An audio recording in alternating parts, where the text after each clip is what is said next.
Hello दोस्तों, कैसे हो आप लोग। उम्मीद है कि बहुत अच्छे होंगे। दोस्तों, आज के वीडियो में मैं बात करूंगा आरआरबी एनटीपीसी पर। जी हाँ, अगर आपने एनटीपीसी के ग्रेजुएट लेवल का एग्ज़ाम जो कि 16 मार्च से 27 मार्च के बीच में सीबीटी 1 हुआ था, तो आपका जो है कितना नंबर होना चाहिए जिससे कि आप सीबीटी 1 क्वालिफाई करके सीबीटी 2 की आप अपनी तैयारी कर सकते हैं। इसके अलावा इसकी जो आंसर की है ये कब तक आने वाली है, और इसके अलावा सीबीटी 2 की जो तैयारी है वो कैसे करना है, क्या प्लानिंग करना है, वो सारी चीज़ें आज के वीडियो में मैं बात करने वाला हूँ। टोटल जो पोस्ट है ये 5810 है, जिसके लिए जो फॉर्म डाले गए थे ये लगभग 30 लाख के आसपास डाले गए हैं। ये एक अनुमानित डाटा है। तो इसमें मैथमेटिक्स के 30,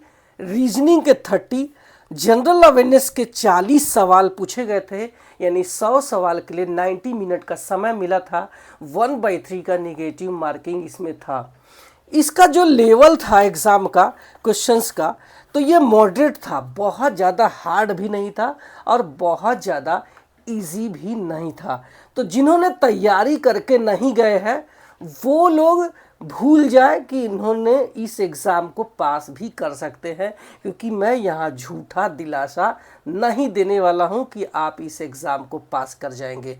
बट जिन्होंने तैयारी बहुत अच्छे से किया है, सन 2024 के नोटिफिकेशन में कट ऑफ में आने से रह गए, चाहे वो सीबीटी 1 का हो चाहे सीबीटी 2 के हो, ये लोग तैयारी किए हैं। इसके अलावा कुछ नए बच्चे जिन्होंने फॉर्म भरा होगा लेकिन उनका टारगेट होगा कि मुझे इस एग्ज़ाम को ही पास कर जाना है। इसके अलावा वो बच्चे भी बैठे हैं जिन्होंने सन 2024 के नोटिफिकेशन में सारे पड़ाव पार कर लिए हैं, सिर्फ और सिर्फ उनकी ज्वाइनिंग बची हुई है। और उन्होंने इसलिए फॉर्म भर दिया है क्योंकि उन्होंने शुरुआत में जो जोन सेलेक्ट किया होगा 2024 में, वो सिर्फ और सिर्फ इस वजह से ताकि उनको एक सेफ जोन मिल सके। और अब की बार जो फॉर्म भरा होगा, अब ये अपने घर जाने के लिए भरा होगा। मान लो कि किसी ने मुंबई या फिर चेन्नई या फिर कोई गुवाहाटी जैसे जोन सेलेक्ट किया है, बट उसका जो गांव है, जो उसका घर है उत्तर प्रदेश में है या फिर बिहार में है, तो जाहिर सी बात है वो प्रयागराज या फिर पटना जोन को सेलेक्ट किया ही होगा। तो ये जो कंपटीशन है बहुत ही तगड़ा रहने वाला है। और कंपटीशन कैसे रहने वाला है, कितना तगड़ा रहने वाला है, ये सारी चीज़ें आगे मैं बात करने वाला हूं। तो सबसे पहले आपको बता दूं कि इस एग्ज़ाम के लिए रेलवे ने एक मिनिमम पासिंग मार्क डिसाइड किया हुआ है। तो अगर आप यूआर यानी अनरिजर्व या फिर ईडब्ल्यूएस में आते हैं और आपने 40 मार्क से कम स्कोर किया है तो आप इस एग्ज़ाम में ही फेल है, आपका रिज़ल्ट नहीं होगा। आप अपने आंसर की चेक करेंगे, अगर आपका मार्क 40 से कम है तो आप इस एग्ज़ाम में ही फेल हैं। इसके अलावा जो कैंडिडेट एससी में आते हैं या फिर ओबीसी में आते हैं तो उनका जो मार्क है ये 30% है तो आप पास है, वरना फेल है। वहीं अगर आप एसटी में आते हैं तो भी आपका जो मार्क है ये 25-30% रहने चाहिए, तभी आप इसके एग्ज़ाम को पास कर सकते हैं। मतलब ये मिनिमम पासिंग मार्क है। आपका क्वालिफाई होगा या नहीं वो बाद का मैटर है, उसके लिए आपको कट ऑफ क्लियर करना पड़ेगा।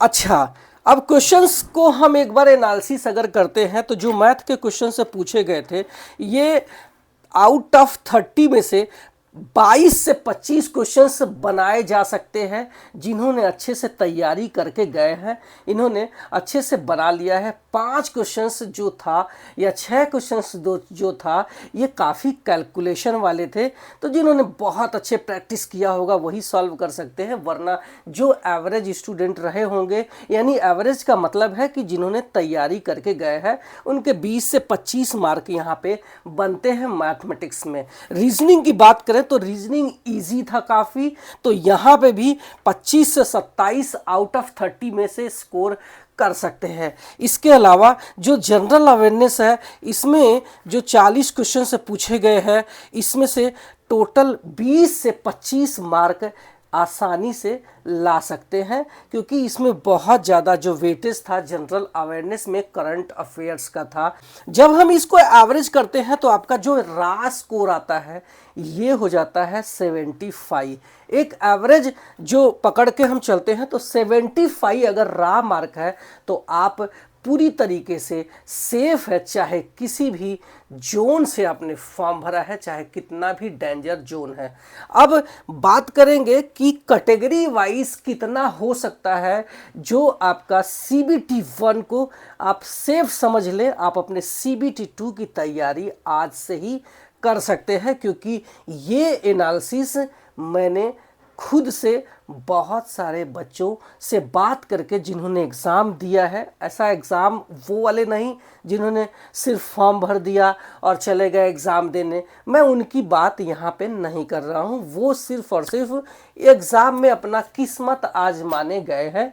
किस्मत आजमाने से कुछ नहीं होगा, किस्मत भी उनका ही साथ देती है जो अच्छे से तैयारी करके इस एग्ज़ाम में बैठते हैं। तो आप अगर तैयारी अच्छे से करके गए हैं तो आइए कुछ कट ऑफ जान लेते हैं, जो मुझे लगता है कि आपका आंसर की आ जाए चाहे रिजल्ट आ जाए यही रहने वाला है। तो अगर आप यूआर में आते हैं और आपने 75 प्लस रा स्कोर कर लिया है, मैं यहाँ नॉर्मलाइजेशन की बात नहीं कर रहा हूँ।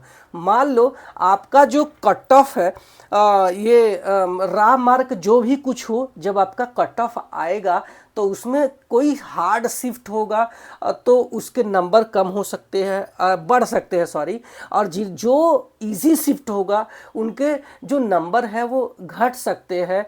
तो ये एक नॉर्मलाइजेशन किया जाएगा।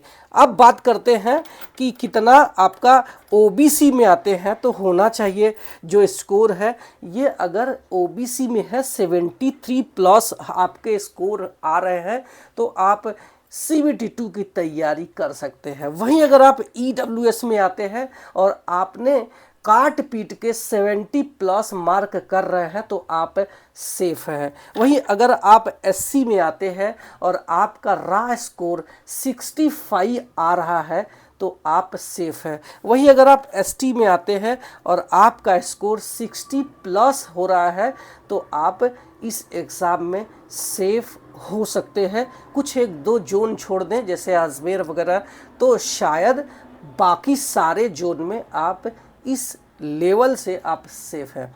अब बात करते हैं कि इसकी आंसर की कब आएगी, कब आप चेक कर पाएंगे कि कितने क्वेश्चंस आपके सही है, कितने क्वेश्चंस गलत है, कितने आपने स्कोर किया है। तो आपको बता दूं कि सन 2024 में इसका जो आंसर की आया था ये एक हफ्ते के बाद में आया था। तो मैं वही ट्रेंड लेकर के चल रहा हूं कि सन 2025 का जो एग्ज़ाम 2026 में हुआ है 27 मार्च को ख़त्म हुआ है, तो हम एक हफ्ता मान के चलते हैं तो ये 4 से 5 अप्रैल को आंसर की देखने को मिल सकती है। तो अगर आपका इतना स्कोर है तो आप CBT 2 की तैयारी अभी से कर सकते हैं। अब बात करते हैं कि अब आपको CBT 2 की तैयारी कैसे करना है। तो आपको बता दूं कि अगर आप अभी से तैयारी करते हैं तो मान लो कि आप अगर CBT 1 क्वालिफाई नहीं हो पाया तो आपकी मेहनत बेकार नहीं जाएगी, क्योंकि सन 2026 की नई वैकेंसी NTPC की ग्रेजुएट लेवल की वो भी जुलाई से सितंबर में जो टाइम है उसमें आने वाला है। तो आप इसी तैयारी पर अपना एग्ज़ाम क्लियर कर सकते हैं। बट अब CBT 2 की आपको अगर तैयारी करना है तो कैसे करना है ताकि आप इस मेरिट में आ जाए, ताकि आपका जो सिलेक्शन है वो CBT 2 में हो जाए। तो इसके हम CBT 2 की बात करें तो यहाँ पे मैथ और रीजनिंग के जो क्वेश्चंस CBT 1 में 30-30 पूछे गए थे तो CBT 2 में 35-35 पूछे जाएंगे। वहीं जो जनरल अवेयरनेस 40 क्वेश्चंस पूछे गए थे CBT 1 में, यहाँ पे 50 क्वेश्चंस बन जाते हैं, हो जाते हैं। तो ये जो हो जाएगा ये 120 मार्क का रहेगा। बट इसके लिए जो टाइम आपको मिलेगा ये उतना ही मिलने वाला है। यहाँ पे टाइम का खेल है, आपको 90 मिनट ही दिया जाएगा, लेकिन नंबर ऑफ क्वेश्चंस आपको बढ़ जाएंगे। 120 क्वेश्चंस यहाँ पे दे दिए जाएंगे। तो आपको कैसे स्कोर करना है, तो अगर आपने CBT 1 स्कोर अच्छा किया है तो मुझे लगता है कि आपकी मैथ और रीजनिंग स्ट्रांग है। फिर भी आपको इस लेवल से काम करना है कि मैथ रीजनिंग के कोई भी सवाल आ जाए तो मैं उसको छोड़ू नहीं, इतना आपको फिर से प्रैक्टिस करना है, उसी प्रैक्टिस को कंटिन्यू करना है। लेकिन यहाँ पे जो जनरल अवेयरनेस का वेटेज है ये 50 क्वेश्चंस का है, और 50 क्वेश्चंस मायने नहीं रखते हैं, बहुत बड़े मायने रखते हैं। तो इसके लिए आपको जो करंट जीके है, जो जनरल मतलब क्या बोलते हैं करंट अफेयर्स है, इस पे आपको बहुत ज़्यादा फोकस करना है। यानी अभी से न्यूज़पेपर, मंथली मैगजीन, सारे चीज़ें आपको करंट अफेयर्स के बारे में पूरा अपडेट रखना है अपने एग्ज़ाम होने तक। यही है जहाँ पे आपका स्कोर अच्छा हो सकता है अगर आप अच्छे से तैयारी करते हैं। वरना आपका आप देख सकते हैं कि 40 क्वेश्चंस में 20 से 22 क्वेश्चंस करना भी बहुत बड़ी बात हो जाती है अगर आपकी तैयारी नहीं है। तैयारी हम करेंगे कहाँ से, क्योंकि बहुत सारे न्यूज़ आती जाती रहती है, उसी करंट अफेयर्स में से पूछ लिया जाता है, तो वो माइंड में रहता नहीं है। तो इस वजह से आपको अपना न्यूज़ वगैरह लगातार देखना है, ताकि आपके 50 में से अच्छे क्वेश्चंस अगर आ जाते हैं तो आपका CBT 2 मजबूत हो सकता है। तो आपको सबसे ज़्यादा करंट अफेयर्स पे फोकस करना है, साथ में आपको मैथ रीजनिंग का प्रैक्टिस भी करना है। देखना आपके CBT 2 की जो मेरिट है उसमें भी आप आ सकते हैं। आशा नहीं, उम्मीद भी है कि ये वीडियो आपके लिए बहुत ही हेल्पफुल होगा। आप मेरे चैनल पे पहली बार आए हैं तो सब्सक्राइब कर लेना, क्योंकि मैं यहाँ सिर्फ आपके फ़ायदे की बात करता हूँ। Thank you so much.